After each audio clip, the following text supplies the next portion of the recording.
अगर किसी क्षेत्र में एक भूकंप आता है और आसपास के कई बड़े बड़े मकान धराशायी हो जाते हैं, लेकिन कुछ मकान हैं जो थोड़े बहुत झटकों के बाद वापस मजबूती से खड़े होते हैं, तो यह इस बात का प्रतीक है कि मकान की नींव बड़ी मजबूती से रखी गई है।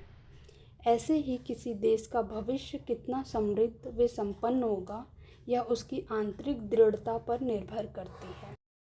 आंतरिक दृढ़ता से तात्पर्य उन आधारभूत सिद्धांतों से है जिनसे किसी देश की तमाम गतिविधियां अनुदेशित होती हैं। यह कोई पद्धति, अभ्यास, परंपरा, रीति रिवाज भी हो सकती है, जैसे कि लोकतंत्र और राजतंत्र शासन की दो पद्धतियां हैं। अधिकांश विकसित देशों का मानना है लोकतंत्र शासन की एक बेहतर पद्धति है।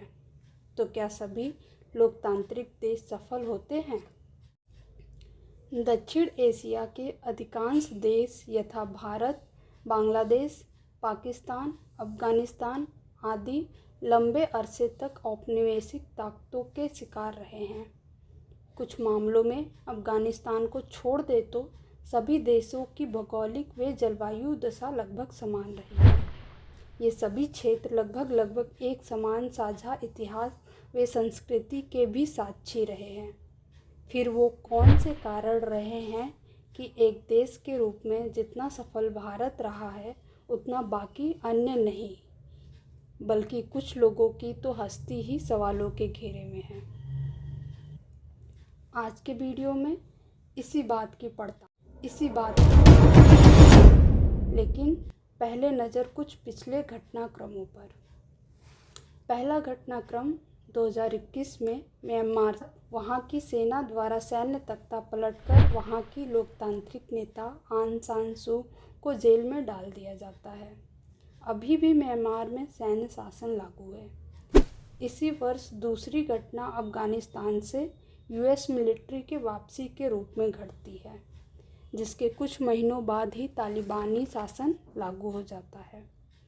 फिर आता है साल 2024 का जुलाई-अगस्त, जब बांग्लादेश में महज आरक्षण के मुद्दे को लेकर एक छात्र आंदोलन पूरे बांग्लादेश को हिंसा की जद में ले लेता है। ये बात कुछ हजम नहीं होती है। खैर, मैं यहाँ बता दूँ कि ये वही दौर है जब बांग्लादेश की अर्थव्यवस्था पर कैपिटा इनकम के मामले में भारत को पीछे छोड़ चुकी। फिर खबर आती है भारत के पड़ोस पाकिस्तान से। मार्च 2025 में बलूचिस्तान लिबरेशन आर्मी द्वारा क्वेटा से पेशावर जा रही जाफर एक्सप्रेस को हाईजैक करके उसमें सवार 400 लोगों को बंदी बना लिया जाता है।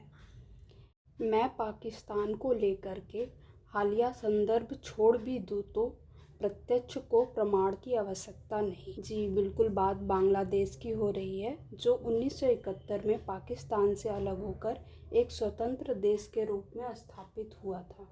ये वो तथ्य हैं जो बताते हैं कि कैसे दक्षिण एशियाई देश न केवल लोकतांत्रिक रूप में बल्कि अपनी एकता व अखंडता को भी अक्षुण्ण रखने में विफल रहे। पूर्व ही भारतीय प्रतिनिधि इस बात को लेकर के पूरी तरह सजग थे कि भारत का संविधान बेहतरीन मूल सिद्धांतों को समाहित करे, जिसके लिए 2 साल 11 महीने 18 दिनों की अथक प्रयासों से लगभग 60 देशों के संविधान का अध्ययन किया गया और भारतीय मौलिकता को ध्यान में रखते हुए मूल तत्वों को समाहित किया गया।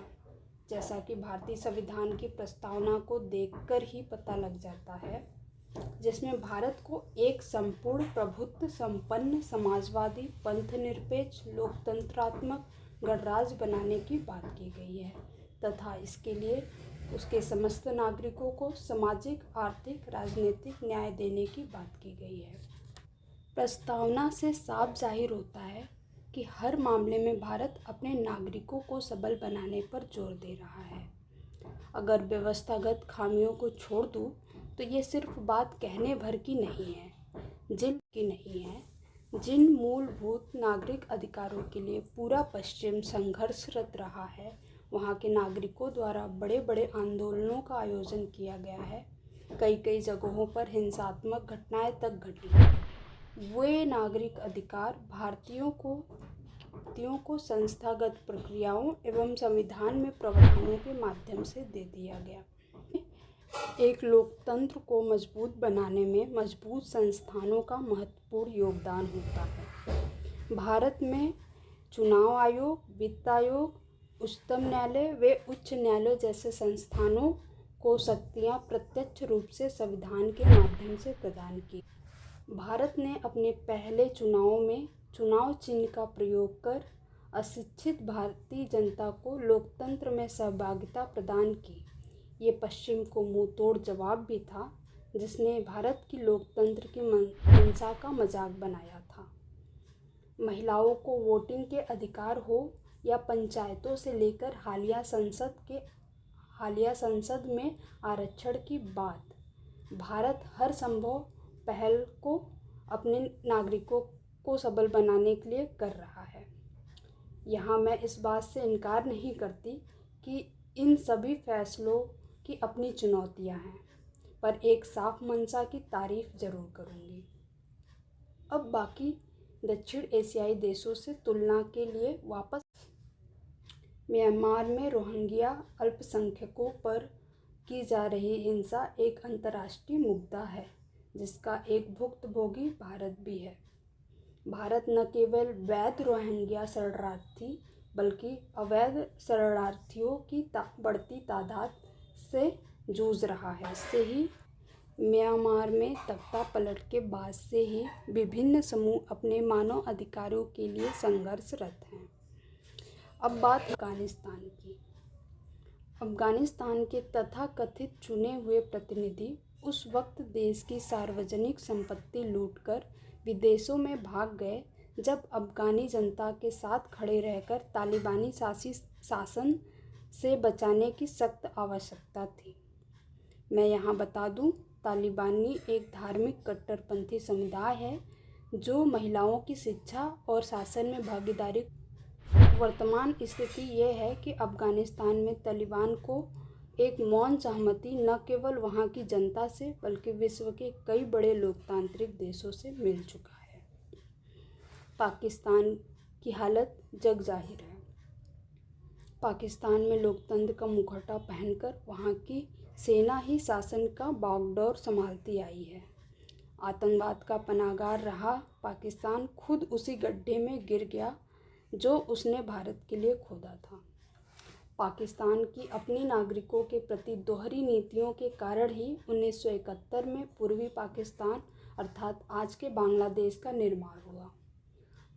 पाकिस्तान ने बांग्ला भाषी बांग्लादेशियों की भावनाओं को अनदेखा कर पाकिस्तान की एक भाषा के रूप में उर्दू को थोपने की असफल कोशिश की। बात सिर्फ यहीं तक नहीं रुकती। पाकिस्तान अपनी स्वतंत्रता पूर्व भारत व पाकिस्तान के साझा इतिहास को भी नकारता रहा है। इसके उलट भारत ने अपने नागरिकों को राष्ट्रीय आंदोलन से जुड़े प्रत्येक महत्वपूर्ण घटनाओं को इतिहास के माध्यम से बताया।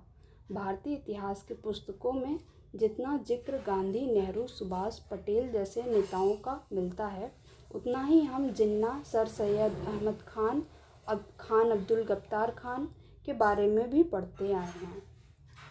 भारत में अल्पसंख्यक राष्ट्रपति व प्रधानमंत्री की कमी नहीं है।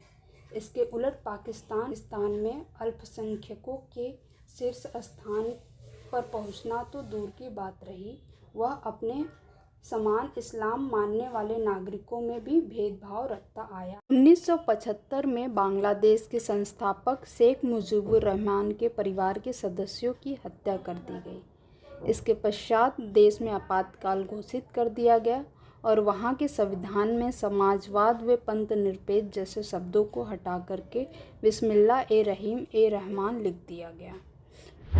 इस्लाम को आधिकारिक धर्म बनाया गया।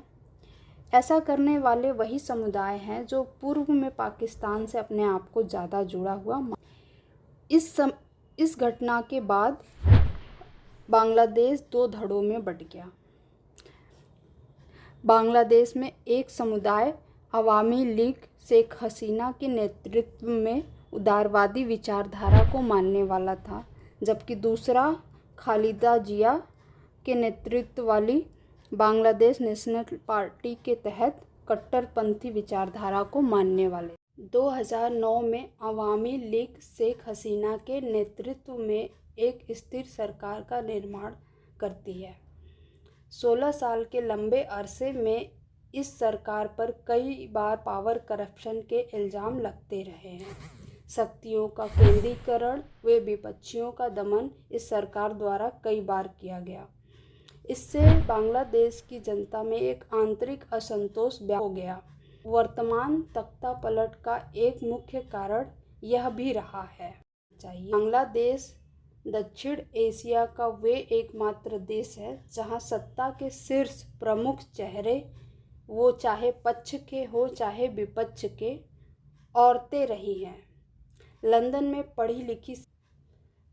में पढ़ी लिखी शेख हसीना का योगदान बांग्लादेश के निर्माण में खूब रहा है, चाहे वो टेक्सटाइल इंडस्ट्री को बढ़ावा देना हो, भारत से गंगा नदी जल संधि करना हो या व्यवसाय समझौते करना हो। बांग्लादेश की बढ़ती आबादी को नियंत्रित करने के लिए परिवार नियोजन जैसे कार्यक्रम को ही क्यों न लागू करना हो। ये सारे कदम शेख हसीना द्वारा उठाए गए। निष्कर्षतः हम कह सकते हैं कि दक्षिण एशिया में अन्य देशों की तुलना में भारत के मूलभूत सिद्धांत ज़्यादा सुदृढ़ है। भारत एक सफल लोकतांत्रिक देश है, पर ऐसा भी नहीं है कि भारतीय राज्य की चुनौतियां नहीं हैं। हाल ही में भारतीय संविधान में 42वें संविधान संशोधन द्वारा जुड़े समाजवाद व पंथनिरपेक्षता पर बार बार उठाए जाने वाले सवाल, भारत की आंतरिक दृढ़ता को प्रदान करने वाले सिद्धांतों पर सवाल है। और ऐसे कौन कौन सी चुनौतियां भारतीय राज्य के आंतरिक दृढ़ता को कमज़ोर करते हैं, इस सवाल को आपके हिस्से छोड़ जाते हैं। इस सीरीज़ में आगे बात नेपाल व अन्य देशों पर होगी। अगले वीडियो तक के लिए नमस्कार।